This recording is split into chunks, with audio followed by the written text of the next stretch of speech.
Okay, today's family will be William and Mary STEADMAN, who also have ties to our Ingalls family. So we'll start with a little bit of their background. William John STEADMAN, who was listed early on as John in the early records in England, which makes it a little more difficult, was born on April 12, 1832, in the small town of Wolverton, Staffordshire, England, to John and Elizabeth Brown STEADMAN. Belonged to the Anglican Church, and he signed up as a soldier and fought in the Crimean War from 1853 to 1856. His father was a miner in the mines there. After his military duty, he decided to come to America, and I could not find an exact ship's passenger records. He listed a couple different dates, so we know it was between 1857 and 1860. And he settled first in Luzerne County, Pennsylvania, which again, there are some mining areas around there, so possibly that could be why. This is where he met his wife, Mary Ann Gunton, who was a bit of a mystery for a while. She was born in 1835 in Chatteris, Cambridgeshire, England, to Reuben and Barbara Barrett Gunton. And their family came from England between 1844 and 1847, early on, and settled in Pennsylvania, the same county that William ended up in. And here they met and were married in the little town of Pittston on September 30th, 1860. I found their wedding announcement in the local newspaper. And funny enough, they decided to move west, and so they did, settling in Iowa first. And part of the reason may be, and we'll come back to this in a minute, but we'll find one of the constant themes in William's life was that he did not handle money well. And he did owe his wife's father some money. Perhaps that's why they decided to strike out on their own. Before we go on to their Iowa experience, however, well, I'll go on to that.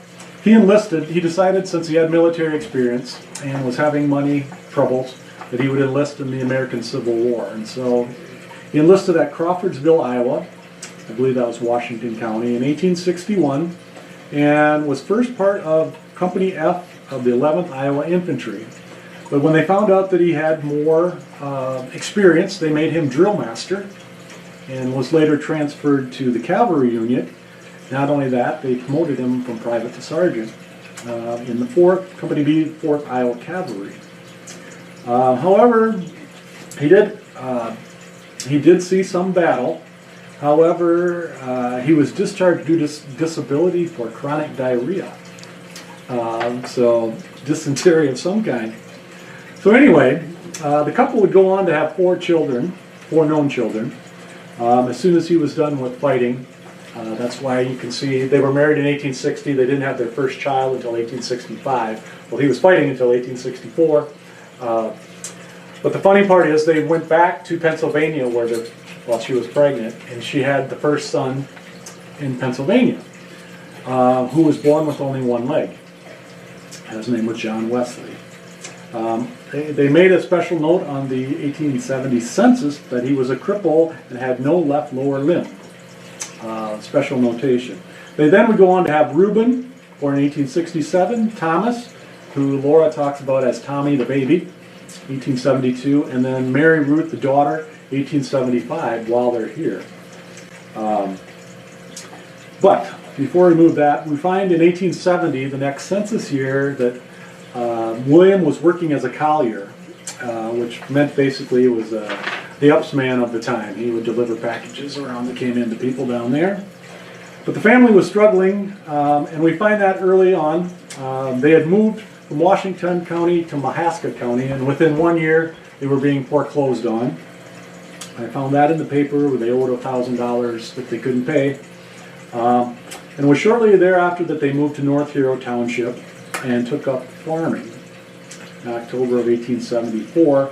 They also had a residence here in town on 6th Street and owned a lot on Block 8 where William worked as a blacksmith for a time. And like I said, their daughter Mary was born here, and that's where they met the Ingalls and convinced them to come down because they made a deal with William Masters in Iowa that they would buy the Masters Hotel in Burr Oak for $2,000, and then Masters ended up moving here, and we ended up getting the Master General Store, and it's because of this. They also purchased the floor level of a saloon building there in Burr Oak. And of course, we know from the Ingalls writing, were convinced to go help run the hotel. It did not work out as they expected. However, both families can be found joining the Congregational Church there. And William, ironically, even though they did not know of his money problems, was elected treasurer of the Congregational Church there for a short time. Laura writes about some of the experiences. Her and the STEADMAN kids got the measles together. Was one of the big ones. And it also, we know, the Ingalls and the STEADMANs. The Ingalls left there with a bad taste in their mouth. It seems Charles felt he was kind of swindled out of the money that he had earned, etc., etc. But we'll leave the Ingalls part out for now and go back to them. They bought a different farm then. They sold the hotel and bought a farm in 1877. However, in looking at Nancy Cleveland, a little bit of her research, I didn't find this specifically. She said that she found that Mary had to have a surgery to remove tumors that weighed more than 40 pounds. Now, we do find on the Mary's death certificate the next year later on, getting ahead of myself. But in 1878, they had to sell that farm also, and then move back to Oskaloosa, Iowa, where William decided to try his hand as a butcher. And we have ads of his butcher shop for 2 years in the paper from there, and then decided to go back to being a blacksmith. In 1882, one of the most interesting articles I've read, and again, a terrible tragedy took place in 1882. Their eldest boy, John, the one that only had one leg, was shooting their new guns with a couple of his little buddies. And the town of Oskaloosa had a stone building where they kept stores of gunpowder and other explosives. One of the boys' bullets hit and set off the magazine. It blew out the windows in the entire town, and the explosion was heard for miles away. The boys were blown to pieces. 3 years later, Mary would go on to die in November, and again it was on her death certificate because of an abdominal tumor. So the tumors must have came back. But strangely, there was no obituary found on her, which was very odd. And she's buried in the cemetery there next to her son.